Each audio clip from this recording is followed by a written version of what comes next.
Hoje eu vou trazer um fundo imobiliário que, na maioria das vezes, as pessoas que estão começando a investir começam a investir por ele. E é isso mesmo, estou falando do MXRF11.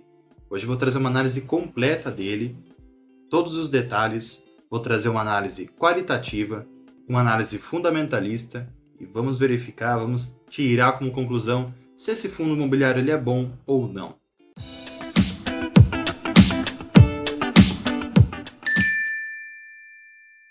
Fala pessoal, tudo bem com vocês? Eu sou o Roger, criador aqui do canal Victorious. Antes de começar, eu peço que vocês me ajudem a crescer aqui no YouTube e se inscrevam no meu canal, tá? Tô em busca dos meus primeiros 1000 inscritos, tá bom, galera? Então a ajuda de vocês vai ser muito importante, beleza? Deixem também aquele like pro YouTube estar entregando esse conteúdo para outras pessoas também, tá bom? Mas vamos lá pro vídeo, galera, vamos lá. Muito bem, pessoal, então eu trouxe para vocês aqui a análise primeiramente do IFIX, onde eu trouxe como que está a situação atual do IFIX, do Índice dos Fundos Imobiliários, qual a projeção futura para ele e o que nós vamos fazer, beleza? Muito bem. Analisando primeiramente aqui então o gráfico do IFIX, vejam que ele está em tendência de alta. Eu trouxe já esse gráfico em um momento anterior em algum vídeo, só que nesse caso eu já trouxe ele atualizado e vejam que nesse período de 2023, estamos numa alta muito interessante e voltando quase à alta de 2019, onde foi o pico, né? Foi o ápice dos fundos imobiliários, o ápice da Bolsa de Valores, e aí veio a época da pandemia e acabou comprometendo todo o processo, né, de crescimento do IFIX. Mas nesse caso, hoje nós podemos analisar que o IFIX entrou numa tendência de alta, a gente também analisar o cenário macro do gráfico, vejam que desde 2016 o IFIX vem crescendo, tá? Então ele sempre se mantém na tendência, teve um período ali de inflação que acabou comprometendo, e depois com a inflação controlada nesse ano e com a tendência de queda, caso não ocorra nenhuma situação externa, né, tanto por parte do governo quanto por parte macroeconômica, a tendência é que os fundos imobiliários, né, vão crescer. E acontecendo isso, o IFIX vai também crescer, tá? A gente analisar essa situação também atual, vejam que talvez esteja um pouquinho acima da média, porém, caso a situação do mercado ajude, esse cenário vai continuar nos próximos anos, tá bom? Então, saindo do IFIX, entrando agora diretamente no MXRF11, vamos conversar então um pouco sobre esse fundo imobiliário. Eu trouxe alguns pontos muito legais, muito relevantes, para você entender como que funciona o MXRF11, tá? Bom, o MXRF11, pessoal, ele tem como objetivo obter lucros através do investimento de seus recursos em ativos financeiros que são lastreados em imóveis, debêntures, LCIs, cotas de fundo de investimento imobiliário, eles fazem investimento em outros fundos também, e também os famosos CRIs, tá bom? Então ele é um fundo bem diversificador. E fora isso, eles também têm alguns ativos imobiliários, tá? Como propriedades comerciais e projetos residenciais, tá? Esse fundo ele é gerenciado de forma bem ativa, tá? E até comentando sobre o gerenciamento dele, a administradora desse fundo imobiliário é a BTG Pactual, mas é importante ressaltar também, pessoal, que a gestora é a XP, tá? Então, a administradora é a BTG e a gestora é a XP Vista, tá? Um escritório da XP. Perfeito? Então, resumindo, tá? Os fundos do perfil do MXRF11, eles investem de forma predominante em títulos de dívida imobiliária e outros valores imobiliários, tá? Então, o FI Maxi Renda, né, que é o verdadeiro nome do MXRF11, ele é um fundo imobiliário do tipo de gestão ativa, igual comentei com vocês, do segmento híbrido, tá? Então, ele é um fundo de papel de segmento híbrido. Então ele é um meio termo, tá bom, pessoal? Daqui a pouco eu vou mostrar para vocês. Existem alguns pontos importantes para a gente analisar no MXRF11, que são 5 razões nos quais fazem nós investirmos, tá? Ele mesmo sendo um fundo de papel, ele acaba diversificando as suas estratégias para não se expor demais a um certo segmento. Outro ponto também é quanto ao benefício fiscal, que é o que todos os fundos imobiliários têm hoje, que é principalmente quanto a não ter que pagar impostos sobre os dividendos dos FIs, tá? Pelo menos num primeiro momento, o governo não vai mexer nisso, mas vamos analisar, vamos ficar atentos quanto a isso, porque pode afetar demais esse mercado, tá bom? Próxima questão é quanto à liquidez. Então, as cotas do MXRF11, ele tem bastante liquidez. Daqui a pouco eu vou mostrar para vocês a quantidade de movimentações que existem diárias, tá bom? Outro ponto também é a gestão profissional. Esse é um ponto que eu gostei bastante quando eu fui procurar os dados técnicos desse fundo, principalmente os fundamentos. Eu gostei bastante, tá bom? Vou mostrar para vocês como que ficou, como que tá a divisão dessa carteira do MXF11. Eles trouxeram de forma detalhada, bem streamado. Eu gostei bastante, tá? E outra questão é o alinhamento de longo prazo, tá? Esses alinhamentos, eles são feitos principalmente para evitar o risco, tá? Então, no caso de CRIs, de debêntures, de outros investimentos, eles fazem ali uma organização bem elaborada, tá bom? Mas já que eu falei bastante dos fundamentos, vamos então conversar sobre os fundamentos do MXRF11, tá? Primeiramente, o que eu trouxe para vocês aqui? O preço dele atualmente, tá? Pelo menos no momento que eu fiz esse escolhimento de informações, o preço atual dele estava de R$10,79, ele estava com dividend yield de 11,32% ao ano, tá bom? Nos últimos 12 meses, isso pode variar, acredito eu que com a queda da Selic vai variar para baixo, tá bom? Quanto ao PVP dele, ele tá valendo ali um pouco acima do valor dele, tá bom? Acho que todos os fundos imobiliários, a maioria deles estão assim, tá? Mas não quer dizer que acaba perdendo a oportunidade de compra, tá bom? Esse nada mais nada menos informa que é uma ótima oportunidade. Isso quer dizer também que o fundo imobiliário está muito valorizado, tá? Quanto ao valor patrimonial do fundo imobiliário, ele está R$10 por cota, tá bom? Então ele está um pouco abaixo do seu preço atual. Esse é um ponto importante para se atentar, talvez caindo ali novamente para um preço médio. Isso a gente consegue fazer um ajuste fino no meu gráfico técnico aqui, daqui a pouco a gente já conversa sobre, tá bom? Para ver questões de oportunidades, se dá para comprar ou não. Quanto à liquidez diária que eu tinha comentado com vocês, a média tá batendo ali 9,3 milhões, pessoal, tá bem legal. Então, para quem quer comprar, para quem quer vender, se você precisar vender, você consegue isso de forma imediata, quanto o mercado estiver aberto, tá bom? Quanto ao patrimônio líquido do fundo imobiliário, hoje está valendo 2,6 bilhões, pessoal. Então, um fundo imobiliário que tem muita liquidez, tá?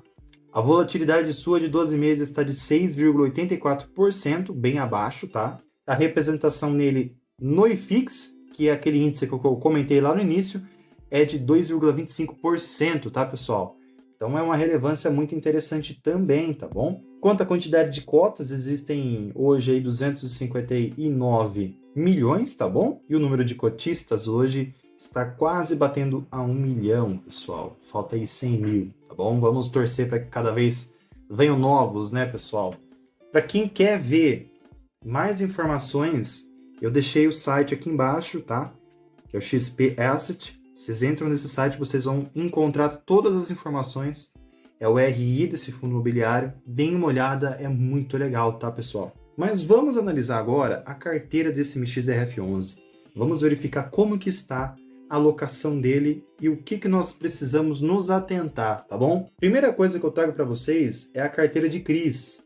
Perfeito? Então vejam que é uma carteira bem arrojada. Nesse caso, nessa segunda coluna aqui, é a securitizadora, é a emissora do CRI. O devedor, que no caso são as empresas que fizeram ali uma solicitação para a securitizadora para financiar alguma dívida ou algum investimento, tá bom? Vejam que nessa carteira existe a CSN, a Prevent Senior, a Anhanguera, a Tecnisa. Se a gente verificar também mais aqui para baixo, tem o Grupo Mateus, tem também Via Varejo, que é a Via hoje em dia. Então, Outlet Premium de Brasília, tem várias empresas devedoras, tá? Então, é importante também, se você quiser fazer uma análise bem mais complexa, analisar todas essas empresas devedoras e verificar qual o grau de risco, tá? Lembrando também, pessoal, para quem não sabe o que é CRI, são certificados de recebíveis imobiliários, tá bom? Então, o CRI é um instrumento de captação de recursos destinados a financiar transações do mercado imobiliário e é lastreado também em créditos imobiliários, tá bom? Mas voltando aqui, eu trouxe também o volume em milhões que cada empresa tem dentro desse CRI e também o duration. A duration de um título nada mais é do que o prazo que se leva para recuperar o valor investido acrescido dos juros. Então, quanto maior a duration, mais tempo o investidor levará para receber de volta o montante que aplicou. Da mesma forma, quando menor a duration, mais cedo o investimento irá se pagar, tá bom? Então vejam que tem várias duration aqui de 7 anos da CSN, tem algumas durations de 2,36, no caso seria 2 anos e meio aproximadamente, tá bom? Se a gente olhar também aqui a porcentagem do preço do PL, né? É basicamente a porcentagem que o investimento no CRI pega da carteira final de CRIs, tá bom? Tem também aqui o vencimento desse CRI, é basicamente quando que vai acabar esse CRI, tá? Esse título, o indexador e também a taxa de emissão. Então, no caso, IPCA mais 7,84%, CDI mais 2,5%, IPCA mais 4%. Tem alguns que pagam muito, né, pessoal? Vocês conseguem também fazer investimento nesse tipo de investimento, tá bom? Mas vocês precisam entender que existem várias situações que podem afetar diretamente esse tipo de investimento, tá? Até por tratar de devedores, tá? Então, se a gente olhar o final aqui, vejam que vai até 70 CRIs que esse fundo imobiliário tem, e no total de volume financeiro ali chega a bater 1 bi, tá? Duration médio, acredito eu, que seja de 4 anos. Isso é um ponto importante para a gente se atentar, tá? Isso pode trazer bastante benefícios para quem investe, segura esse fundo imobiliário. A porcentagem dessa carteira total de CRIs dá 75%. Então, 75% do fundo imobiliário é voltado para esses tipos de investimentos. E existem alguns pontos também que dá para a gente acrescentar aqui, de cada CRI, que seria setores, garantias e até mesmo comentários do gestor. Você consegue encontrar tudo no RI, tá? Eu não vou trazer aqui para não estender muito, perfeito? Mas você consegue encontrar tudo lá. É muito legal o que eles trouxeram, gostei bastante, tá? Eu também trouxe a carteira do fundo imobiliário do MXRF11, tá? Então vejam que são 19 fundos imobiliários que eles investem. Vejam que a maioria são todos de edifícios e lajes corporativas, tá? Então vejo que a estratégia aqui trabalha com renda urbana, estoques residenciais, galpões logísticos. Tem um recebível, tem 4 recebíveis aqui, mas eles costumam colocar em investimentos que são mais palpáveis, tá? Então, uma forma deles diversificarem o risco quanto aos investimentos em CRIs, tá? Outro investimento também que existe é a carteira de permuta financeira, tá? Ou seja, são investimentos imobiliários. Eu vejo que existem 14 no total, isso pega ali quase 5% da carteira deles de investimento, tá bom? Outra forma também de diversificar, beleza? Vejam que são também projetos muito interessantes e bem localizados, tá? Vejam também aqui que existem outros investimentos que são de imóveis destinados à venda. Agora, analisando o DRE do MXRF11, vejam só. Eu peguei aqui o período de julho de 2022 e comparei com julho de 2023, tá? Vejam que a receita de um ano aumentou. Quanto à divisão da sua carteira, né? Vejam que a receita de permuta pega 34% da carteira, comparado ao ano passado. Com esse ano, vejam que esse ano caiu um pouco. As receitas de fundos imobiliários aumentou um pouquinho, então caiu de permuta, aumentou em fundos imobiliários, talvez seja até por conta do crescimento. As receitas de CRIs, vejam que pegam 56% do investimento dessa carteira deles, tá? Então, o faturamento deles pega uns 56%. Então, caindo a Selic, provavelmente vai cair um pouco ali esses pagamentos de dividendos por conta da queda da Selic. Perfeito? Então, isso é muito importante se atentar. Quanto às receitas de LCIs e renda fixa, esse ano aqui de 2023 aumentou para 1 e pouco por cento, até por conta das oportunidades que apareceram, tá? Até para fazer marcação a mercado, então eles aumentaram ali até mais do que... aumentaram ali em pouco mais do que 2 vezes. As despesas também acabaram aumentando um pouco, tá bom? Conseguimos verificar que o resultado da Maxi Renda, né, acabou aumentando, então não comprometeu esse aumento. E a distribuição foi feita de forma já controlada, tá? Até porque A distribuição dos rendimentos ele é feito mensal, sendo que será distribuído no mínimo 95% do lucro do regime do caixa, tá? O fundo ele poderá, mediante a orientação do gestor ou administrador, distribuir os rendimentos aos cotistas até o 10º dia útil de cada mês, tá? Saindo dessa parte e entrando na análise técnica, vejam que o fundo imobiliário ele vem com uma tendência de alta muito interessante. Tá? Esse gráfico já é descontando as subscrições, tá bom? E vejam também que nesses últimos meses, né, ficamos um pouco acima da média de volume financeiro e por consequência disso também tivemos uma alta, tá? Vejam que tá até um pouquinho esticado o MXRF11, tá bom? Eu trouxe agora também, pessoal, para quem quer investir em MXRF11, algumas metas que daria para a gente tracejar. E vejam aqui, se você juntar 100 cotas de MXRF11, você vai ter que investir R$ 1.079 e vai ter de retorno R$ 11 em dividendos. Já se você tiver 1.000 cotas, você vai ter R$ 110 de dividendos e um investimento necessário de R$ 10.790. Se você partir para 10.000 cotas, você já vai estar ganhando quase um salário mínimo e vai estar investindo ali R$ 107.000. Se você tiver 100.000 cotas, você vai estar tirando R$ 11.000 em MXRF11 e um patrimônio de R$ 1 milhão. Vários vídeos eu já falei para vocês da importância de trabalhar com metas em cotas, porque isso pode afetar diretamente os dividendos, tá bom? E principalmente, pessoal, esse ponto é interessante por conta do yield on cost, certo? Por que eu digo isso? O yield on cost, para quem não sabe, ele é o dividendo em relação ao preço médio de aquisição. Ou seja, diferentemente do dividend yield, ele não considera o preço do mercado.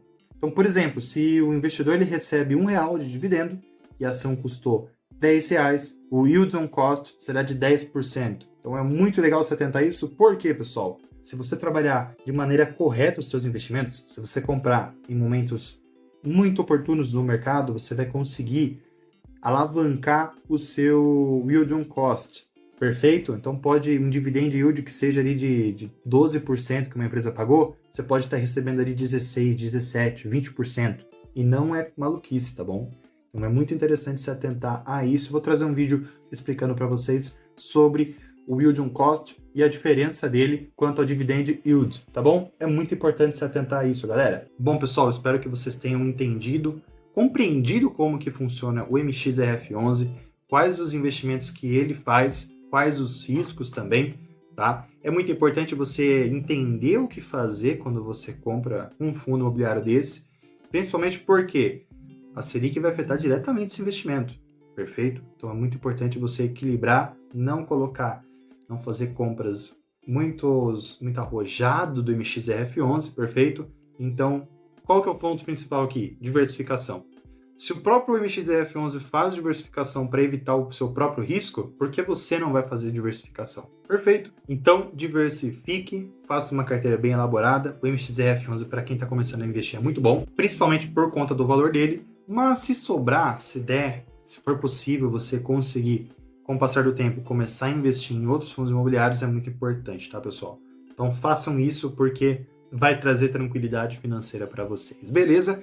Não é uma recomendação de compra, mas esse fundo imobiliário cabe muito à análise de vocês. Dêem uma olhada depois do RI, do MXRF11, porque ele é muito interessante, tá bom, pessoal? Leiam depois a análise que o gestor fez para cada CRI, que ele deixou bem elaborado, ficou muito legal. Eu só não trouxe aqui porque seria muita informação, mas lá ele conta como que está a situação, como está o status dos CRIs, e lá você consegue ter uma noção de se a maioria dos CRIs estão bons ou ruins, tá? Pelo que eu vi ali, são empresas sólidas, tá? É um ou outro ali que caberia fazer uma análise. Perfeito? Bom, pessoal, não se esqueçam de se inscrever, tá bom? Muito importante para o meu crescimento. Se inscrevam, deixem o like, tá? Para esse vídeo chegar para outras pessoas. O YouTube só entrega se você deixar o like e se inscrever, tá bom? Grande abraço a todos, fiquem com Deus e até o próximo vídeo, beleza, galera? Fui!